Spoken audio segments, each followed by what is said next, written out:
I believe Xabi Alonso will be the next Liverpool manager, and I think he will rip up everything at Liverpool and start again. I think there will be unprecedented change at fullback. The centre-backs will play roles that they may never have played before, and some positions that have become synonymous under Klopp could get left behind completely. So the excitement around Xabi Alonso right now is through the roof. Understandably so. Bayer Leverkusen are killing it. They are top of the Bundesliga. They have an unbeaten run. They have not lost a game. That's what unbeaten means. And to put that in perspective, Pep Guardiola's 28-match unbeaten run still remains the longest ever unbeaten run, and Leverkusen are on their way to beating it right now. So does that mean that Liverpool will get their hands on the new Pep Guardiola? Well, maybe, but not for the reasons that you think. We're going to break down what makes Alonso so good and look at how that relates to Liverpool piece by piece, because there may need to be some work done. Although he is the most exciting appointment, it isn't a like for like. But I'll explain that, so get comfy.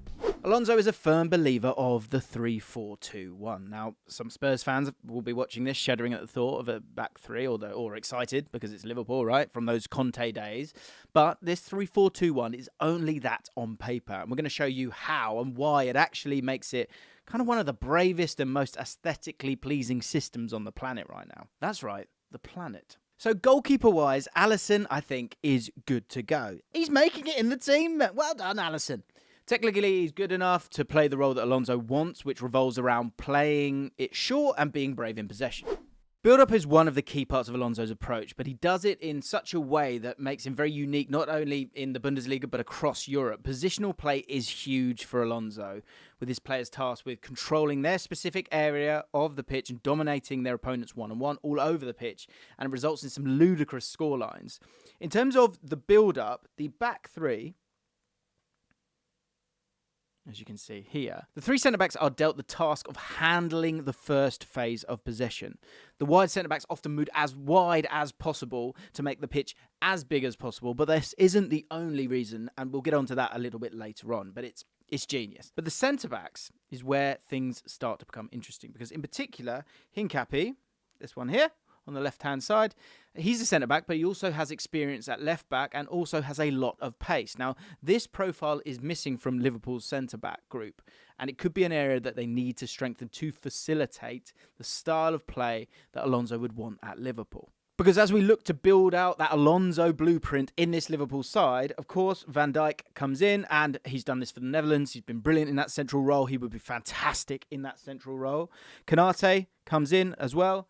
But as we say, on that left-hand side, I'm not totally sure what the future is. Konaté, as I say, fits the mould really, really well. But Kwanzaa, is he good enough? Do you need to bring someone in? That's something to keep an eye on. If Alonso gets the job, will he bring Hincapie with him? Or will he be looking for someone of a similar profile to come in, step in, and be that, I guess, that Jurien Timber maybe on that left-hand side that Arsenal saw at the start of the season? Now, this next image could be perceived as a bit of a problem when you're playing a back three to some sort of traditionalists. And can you spot the problem? Well, the problem is the inability for the defender to play straight in, because if they do, let's change up the arrows here. You've got people ready to press. You've got people all over the place ready to bloody press. They're getting at them. See what I mean? So the potential problem is that the back three are unable to find the centre midfielders to initiate that second phase of play because you've got people ready to press them. But this is the difference that you'll see with Alonso's side, is that actually it's a 5 against 3, and so you can get a way around it. Whereas opposed to if you're playing a back four, you might have two centre-backs here and here, and then your full-backs, as you can see, a little bit wider, obviously a lot wider than you can see with the screenshot, and you'll be looking to work out that way, but then there might be defenders that be able to deal with those passing lanes. And again, if the ball's going wide, generally people are okay with that. But with Leipzig, you've got a team that plays quite narrow, as you can see here. All these players like to play with that narrow press. And so with that in mind, you need an ability to get through into the second phase. And Alonso doesn't view that as a problem. And that's the whole point of these centre-backs, an ability to move along and almost create that bit of a box to get yourself through that first line. By having Hincapie as that passing option, you will then see someone like Benjamin Sesko, who will look to go and press, but that's not a problem because very quickly you can then play the ball to Palacios, who is on his way. Whoa! And even if he can't play that pass, watch this, are you watching? He'll just pass it back and then pass it through to Xhaka that way. Easy peasy. So the opening of the passing lanes to Palacios and Xhaka is really important. This is what Alonso wants. He wants engagement. He wants it to look like they're vulnerable. But the truth is that that's all part of the plan. And in relation to Liverpool, I think the profiles that suit Alonso's style of play the best, I think, are Gravenberch. Just go and find him. Here he is. And as that 6, I think it's got to be McAllister for me. I think it has to be. McAllister's tutelage as a 6, it makes him a great option for what has become Granit Xhaka's role in the Leverkusen team. And I think this entails being the receiver from the centre-backs and then being able to turn in possession, facilitate a direct ball to a forward area. And obviously Gravenberch could be seen as the Palacios in this side. That means he has a slightly more advanced role when it comes to combining with the left wing back, but also taking up positions outside of the box as well when they attack. And he's got the legs to get back and help, but also to get on and work as well. And these two, I think, would be fantastic in that similar role that we're seeing at Leverkusen at the moment. Now, there are big question marks when it comes to this team, and those question marks are Trent and Salah. And I bet you're wondering, where are the fullbacks, Jim? In all of this. Because after all, Trent is often at the heart of build-up for Liverpool and is used as a 6 from time to time to help facilitate play. And then if I showed you this, Frimpong's heat map, you'd probably think that you're looking at a right winger, and not only that, an incredibly attacking winger with little defensive responsibilities. But you'd be wrong, this is Jeremy Frimpong's heat map, and what you see before you is one of the reasons behind Leverkusen's success, but also one of the huge question marks around Alonso going to Liverpool. Look at this little scamp. On his way, isn't he? Now, if I zoom out, you will see that once the ball enters the second phase of play, the team will be somewhat direct in how they look to find the final third. This brings some pace and aggressiveness to how they attack, and is often a reason as to why Alonso isn't seen as inherently Spanish in how he plays, because there are those sprinklings of German football everywhere you look, and you can see that from the pass here. They are looking for Frimpong straight away, and he, as the right back, is on his bike, sharpish. That ball being played directly into Frimpong, and the ability to do this facilitated by Frimpong's average position, it eliminates that need for width to be delivered by the wingers, because essentially Frimpong is doing that. Frimpong's direct running and take-on abilities sees him effectively play as a winger. But that wouldn't be possible without the skills that he possesses. And that is a bit of a question mark when you think about Trent. Maybe. Now, when I said it was going to get a bit crazy in fullback, this is what I meant. Now, what you see before you is Alex Grimaldo in possession. Yeah! The Bayer Leverkusen left wing-back, on paper that is. His positioning is incredibly different to Frimpong's. Now, whilst he can often be seen wide at times and delivering the ball into the box at times, he also is given freedom to operate in an inverted fashion and in the final third, meaning he effectively becomes a playmaker. And his heat map against Mönchengladbach demonstrates exactly this. He is making a claim for the signing of the season across Europe right now, and I wouldn't be surprised if Alonso brought him with him as well. You're getting Ten Hag vibes, aren't you? I think this will be fine. If you don't like the whiff of Ten Hag, then you may look to do exactly what they do with Grimaldo, with who? Yeah, Trent. Yeah.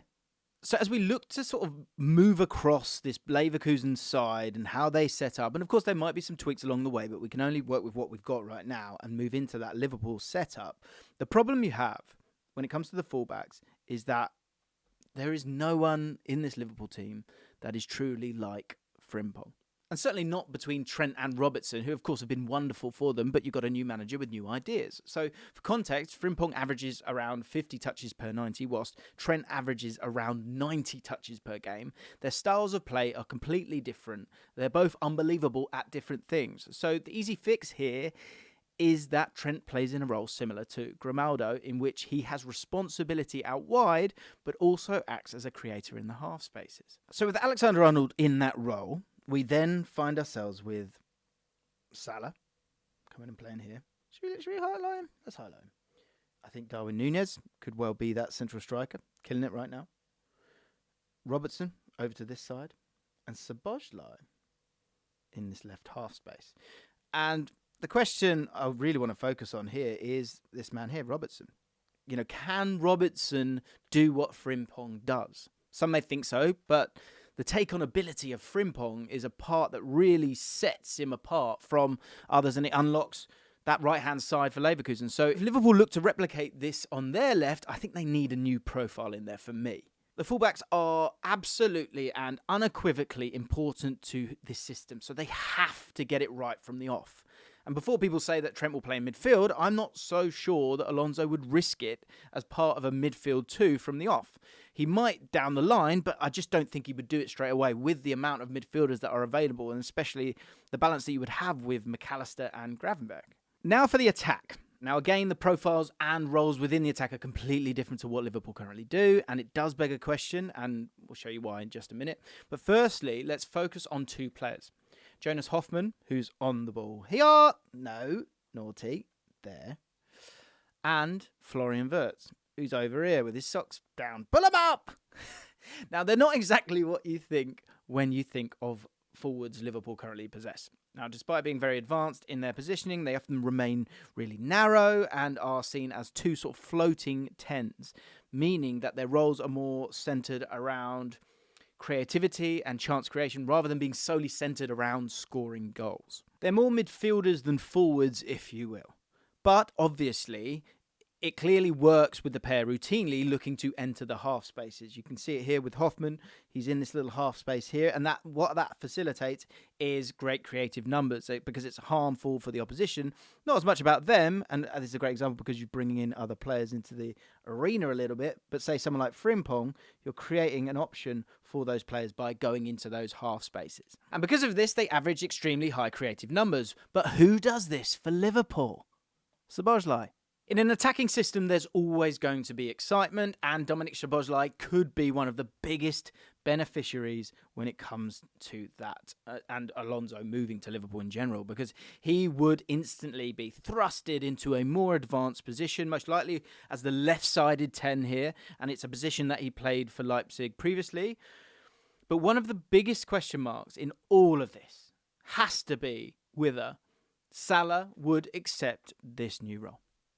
You know, with the elimination of wingers, Salah's new role as an inside 10 would see his role move away from scoring as many goals as possible to being a bit of a facilitator. And whilst his creative numbers would excel, I think the question remains if he sees himself as that type of player or not. And is that actually the best you can do in terms of getting the best out of him? I think previously when you think of someone like Trent, one thing that's great about him, or one thing that he has allowed with Jurgen Klopp's team, is runners. He's always got runners. And Salah always on his bike.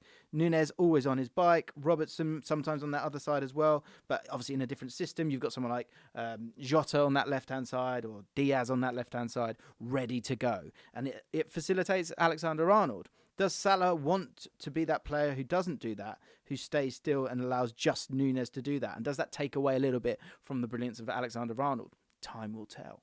Strangely, though, you have to think about life as much after Klopp as after Mohamed Salah. Look, I think he's got years in the bank, but do you continue to build around him, or do you start to look to move away from him with all these exciting young players in the side? And I think one player that could absolutely thrive under Alonso in a similar system, if we do take Salah out, is Cody Gakpo.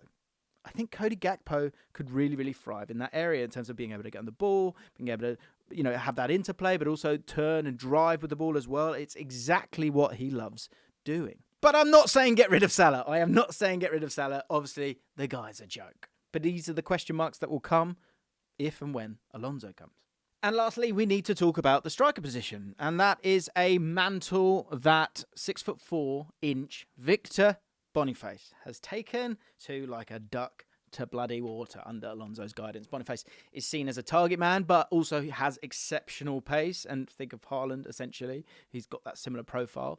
Now, Alonso has made it abundantly clear that this is a must for him within this system, because it allows for the floating tens to take up these positions around the box, but also to have someone to look to and find in the final third as well. So in that striker position under Alonso at Liverpool, Darwin Núñez fits the profile for Alonso in terms of size and pace, and whether that translates as well as Boniface is a question that I think people are divided on. One for the comments for sure. Please do get involved. Let me know how you're feeling about this team right now, because there will be moments. It's going to take time to build and to understand it as a group, because they are so aligned with Klopp and what he's done. And if you want to become clued up on exactly the benefits of Alonso and why there's not a single manager in the world like him, click on this video where we break down Alonso's tactics, but also what the key ingredients have been to his success away from the field.